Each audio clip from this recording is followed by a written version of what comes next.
The guy entered the water when suddenly something touched his leg.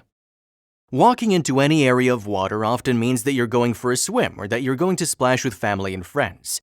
One man started to enter the water and after a few seconds felt something tug on his leg. When he looks down to see what could be pulling on him, he's in complete shock. Most of the dangerous animals tend to stay farther out in the water. There are a few mammals that will try to swim near the coast to see what is happening with humans swimming in the water.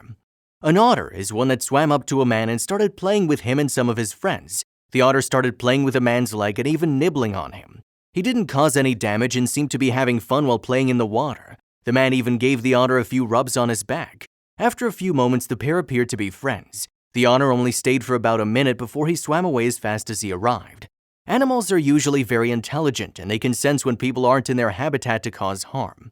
Attention from a wild animal is such a beautiful privilege. All those who claim wild animals are dangerous should know that most wild animals may attack only if they feel threatened by someone or are protecting their offspring. Exception is when humans are a potential meal to animals, like hungry lions or bears, for example. You need to know how to behave around wildlife and be aware of the energy and signals you give off. It's humans that are the dangerous ones, really. I've seen a lot of river otters in Cadborough Bay, but never seen a sea otter like this one. For those who think it's a river otter, look at the tail and rear flippers and the muzzle. The author is definitely correct, this is a sea otter. His behavior suggests extensive prior human exposure, and I'll guess he spent time in a rehab facility like the ones in California. It's nice to see one back on the east coast of Vancouver Island, though we don't have the extensive kelp beds that were present before the expansion of the sea urchin population, from loss of sea otter predation.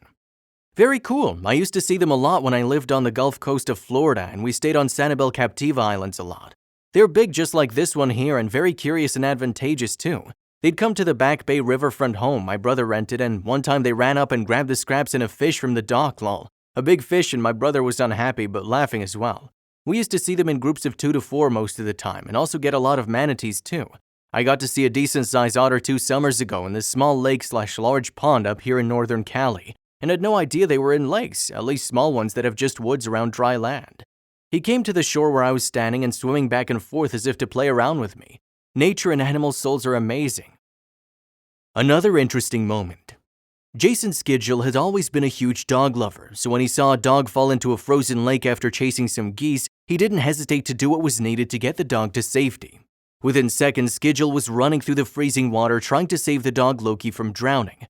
A bunch of people watched from shore, all holding their breath, hoping that both Skidgel and Loki would soon be back on land. Skidgel used his ice and body to break through the ice and make it to where Loki was treading water. He then grabbed the freezing pup and the two of them helped each other back to shore. As soon as Skidgel was out of the water, the crowd rushed to him, doing everything they could to help him warm up again. Loki tried to help too. He kept trying to go over to make sure his rescuer was okay. People removed their shirts and coats to give to Skidgel and used anything they could to use as blankets. Skidgel was freezing and a little shaken up, but he and Loki were both back on land, and that's all that really mattered. I may have saved Loki's life, but they saved mine, Skidgel wrote on Instagram. Even though Loki wasn't his dog, Skidgel did everything he could to help him because that's just what dog people do. The dog has earned the proven distinction of becoming the most lovable creature on Earth. Various studies in man's extensive experiences over the years have proved it beyond all doubts, and this is further substantiated by various events on record. Unlike man, dog loves his master. Neither it seeks a return nor it conditions its love on who he is or what he is.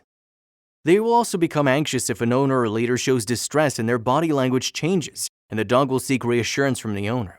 It's not showing sympathy from them, it's concerned for its own benefit. The dog is grossly misunderstood by people who put human-type feelings into the dog and believe the dog sees the world as humans do.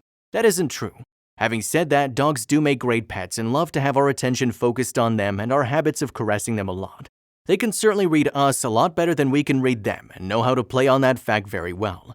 Dogs are more astute than we give them credit for.